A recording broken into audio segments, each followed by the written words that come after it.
Hey everyone, and welcome to today's Explainer. Today we are activating our media radar. We're going to take a sprawling, highly partisan, and honestly, intensely charged piece of geopolitical commentary from August of 2026, and we are going to break it all down. Now, our goal here isn't to take a side, not at all. Instead, we're using our radar approach to take this massive, chaotic wave of rhetoric and organize it into objective, digestible data points. By extracting the core claims across all these different global conflicts, we can get a much better handle on the narratives that are quite literally shaping information warfare today. Okay, let's dive into this and organize the chaos. Here's exactly what's on our radar today. We'll start with Middle East conflict claims, shift over to oil markets and U.S. reserves, cover the latest Ukraine war developments, analyze U.S. military production contracts, look into European migration tensions, and finally, unpack the weird world of tech, AI, and misinformation. All right, Section 1, Middle East conflict claims. To give you an immediate sense of the scale, and really the tone, of the rhetoric we're looking at, the commentator kicks things off with a massive claim, 85%. They assert that 85% of U.S. military bases in the Middle East have been destroyed since late February of 2026.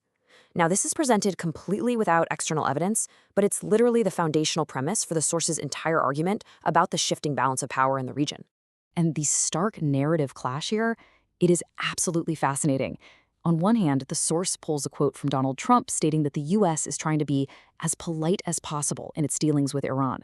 But then, the commentator flips this completely, delivering this furiously charged rebuttal, accusing the U.S. of extreme historical violence and outright genocide. It's a perfect illustration of how statements get heavily weaponized and reinterpreted in partisan media. The narrative then takes a hard left into the realm of espionage. Citing British media, the source details how the CIA and Mossad are, allegedly, struggling in the dark to locate Iran's supreme leader, Ayatollah Khamenei.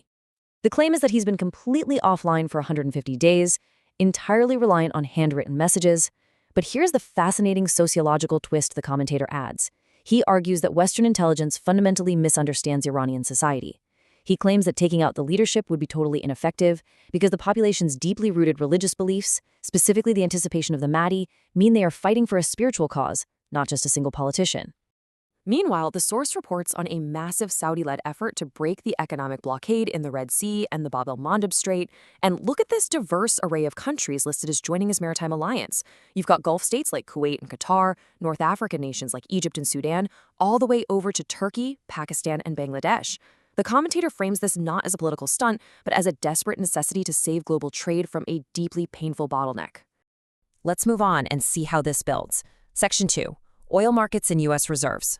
Stripping away all the emotion, we hit a really heavy economic claim.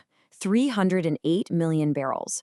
The source asserts that the U.S. Strategic Petroleum Reserve has plummeted by 26%, dropping all the way down to that 308 million mark. According to the commentator who cites the analytics firm Kepler, this is the absolute lowest point for the reserve since March of 1983. And they frame this quite aggressively, not just as a standard energy issue, but as a deliberate, controlled collapse of the American economy orchestrated by elite interests. Shifting our radar over to Eastern Europe now. Section 3, the Ukraine war developments. The commentator reports, citing The Guardian here, that a Russian ballistic missile completely destroyed an AI drone factory in Kyiv. And notably, this factory was owned by an American company called Terminal Autonomy. He frames this as a stark failure of the West to heed warnings. But then it gets even more complex. He asserts that Elon Musk is flat out refusing to allow Ukraine to use Starlink satellites for deep strikes into Russia. Why?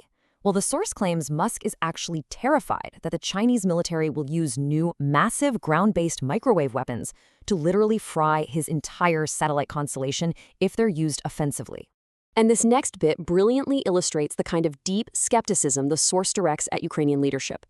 The commentator heavily mocks a glaring mathematical contradiction regarding casualty figures. He points out that President Zelensky claimed 55,000 lost back in February, right? But then, 6 months later, in an August interview, claimed 50,000 dead. The source uses this pretty obvious discrepancy, a shrinking casualty number during an ongoing active conflict, to aggressively question the fundamental credibility of the entire administration. Moving right along. Section 4, U.S. military production contracts. At the absolute center of this discussion is this raw financial data. We are talking about $58.6 billion. That is the reported size of a massive long-term Pentagon contract signed with Lockheed Martin to produce Patriot missiles all the way through the year 2032. So the crucial point here is how the source interprets this massive contract. They basically hit us with a three-step reality check. First, they claim U.S. stockpiles are critically depleted right now, with fewer than 1,000 Patriots remaining because of the heavy demands from the Middle East and Ukraine. Second, the new production goal is set to scale up to 1,900 missiles a year by 2030. Okay, but third, and this is the core of their argument, they say this effort is fundamentally too late, too late. The commentator asserts that adversaries like China, Russia, and Iran will easily outpace this new U.S. production by 2 to 3 times. Let's sweep the radar back over to Western Europe. Section 5, European Migration Tensions. 60,000. The commentator states that within an incredibly brief span of just 2 days, 60,000 migrants illegally crossed into the Spanish enclave of Ceuta in Morocco. And the source is very explicit here. They frame this not as natural human migration, but as the deliberate weaponization of poverty. The argument is that elites are pushing desperate populations across borders to intentionally destabilize European nations. And the resulting political fallout, according to the source, is incredibly severe. The commentator asserts that allied European nations, specifically Finland, Sweden, Italy, and Denmark, are aggressively demanding that Spain be suspended from the Schengen zone until they fix this border crisis. The source presents this sudden lack of solidarity as proof of a massive, impending fracture within the European Union itself. Finally, our last thematic bucket. Section 6, Tech, AI, and Misinformation. First up, we have a report originally from Reuters that the source highlights with a real sense of irony. It claims that Chinese military-linked researchers are successfully leveraging Western AI models, specifically those from OpenAI and Anthropic, to train their own domestic intelligence and defense systems. It's heavily framed as Western technology being flipped and used directly against its creators. Next, we look at what we'll call the Google Earth theory, and this is a wild one. The commentator proposes a fascinating, if unverified, conspiracy. He notes that Google Earth has integrated generative AI capabilities. Okay, cool feature, right? But he claims the real hidden agenda behind this is to preemptively muddy the waters of digital truth. The theory goes that when rival nations like China release authentic, high-resolution satellite imagery proving damage to Western military assets, the U.S. can just effortlessly dismiss it as, oh, those are AI-generated fakes, using the known presence of AI and mapping tools as a permanent, built-in cover story. The rhetoric gets incredibly dark here.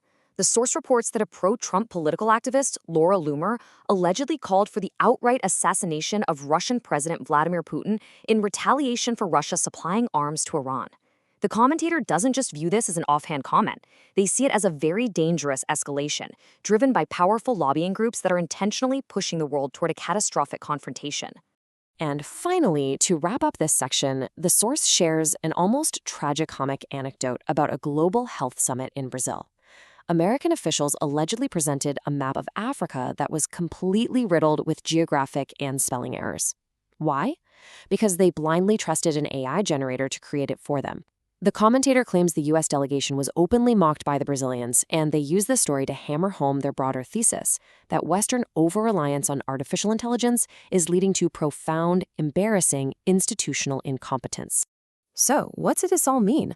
That brings us to the end of our radar sweep today, and it leaves us with one incredibly vital question. In an era where casualty numbers are casually debated, where technology can literally generate alternate realities on the fly, and where global conflicts are narrated by highly partisan, very loud voices, how do we separate actual geopolitical reality from weaponized narrative? Well, by using structured, objective lenses, exactly like we did today, we can filter out the noise and actually examine the core claims driving the global conversation. Thanks so much for joining me on this explainer, and keep your radars sharp.